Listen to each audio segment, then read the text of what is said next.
جو آج ایجوکیشن ہے، آپ کی جو تعلیم ہے، اس کا معیار اور اس کی پسماندگی بھی ایک بڑی بنیادی وجہ ہے جو ابھی تک ہم زوال پذیر ہیں۔ اب دیکھیں، ایک وقت تھا کہ جب بغداد کے اندر دنیا بھر کے لوگ علم سیکھنے جاتے تھے، اور آج دنیا کا کوئی بھی خطہ ہو، اس سے اگر کسی نے علم سیکھنے کے لیے آنا ہے تو وہ مغرب کی طرف آئے گا، وہ کسی امریکہ کی یونیورسٹی کو ترجیح دے گا، وہ برطانیہ کی یونیورسٹیز کو ترجیح دے گا، وہ یورپ کی یونیورسٹیز کو ترجیح دے گا، وہ آسٹریلیا کی یونیورسٹیز کو ترجیح دے گا۔ لیکن آج کے دور کے اندر ہم یہ نہیں دیکھتے کہ کوئی بندہ یہاں سے اٹھ کے بغداد کے اندر عصر حاضر کی تعلیم سیکھنے کے لیے جا رہا ہے۔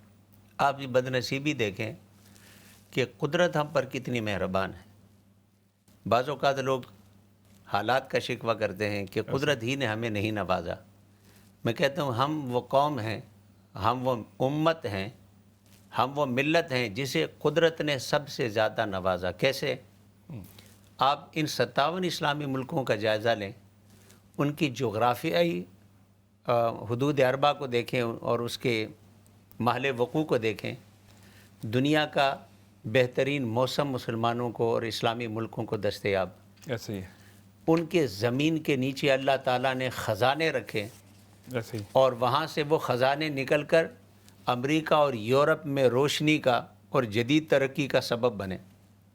یہاں کی پوری انڈسٹریوں کو چلانے کا جو اور علامہ صاحب، یہ مغرب نے تسلیم کیا، یعنی مغرب نے خود تسلیم کیا کہ ہمیں جو روشنی ملی، ہمیں جو چیزیں ملی، وہ مسلمانوں سے ملی، یعنی ان کی جو اس کتابوں سے وقت ملی۔ میں اس طرف کہہ رہا ہوں کہ جو زمینی خزانے تھے پیٹرول کی شکل میں، دیگر شکلوں میں، صحیح ہے، وہ سارے کے سارے خزانے اللہ نے ہمیں آپ کے قدموں تلے رکھے۔ ایسے ہی، گیس کے خزانے آپ کے پاس، پیٹرول کے خزانے آپ کے پاس، بہترین فصلیں دینے والی زمین آپ کے پاس۔ ایسے ہی، اگر آپ دنیا میں زراعت کے حوالے سے دیکھیں، اسلامی ممالک کی بہترین زمین ہے، یعنی خوراک کے حوالے سے، اناج کے حوالے سے ایسے ہی ہے، خود کفیل ہو سکتے تھے اور پوری دنیا کو دے سکتے تھے۔ زمین کے نیچے خزانے، موسم اچھے۔ پھر مسلم ممالک کی اکثری آبادی جو ہے نوجوانوں پر مشتمل ہے۔ درست، ایک گرم خون آپ کو ملا، یعنی جو چیزیں قدرت کا عطیہ تھیں وہ ساری اللہ نے آپ کو دیں۔ اللہ گرم خون کی شکل میں جوانوں کی اکثر تعداد، زمینی خزانے، بہترین موسم، اعلیٰ خطۂ ارض۔ ان تمام چیزوں میں جو چیز مسنگ لنک تھا وہ کیا تھا کہ وہ جو قدرت آپ پر مہربان تھی، آپ نے اس دور کے حالات کا ادراک کر کے اسے استعمال کیسے کرنا تھا۔ آپ کے زمین کے خزانوں سے جب یورپ میں روشنی ہوئی، ہر دن سائنس اور ٹیکنالوجی میں ایک نئی جہت نظر آتی رہی، ایک نیا سفر آتا رہا اور معراج پر چلتے رہے۔ لیکن ہم نے ان ساری چیزوں کو فقط اپنے عیاشی کے لیے اور عیاشی کے ساز و سامان بنانے کے لیے استعمال کیا۔ نتیجتاً ہم نے قدرت کی فیاضی کے باوجود اپنے آپ سے انصاف نہیں کیا، اور آج نتیجہ یہ ہے کہ سارا کچھ ہونے کے باوجود سب سے کمزور، سب سے بے وقت قوم اگر اس روئے زمین پر بستی ہے تو وہ امت مسلمہ ہے۔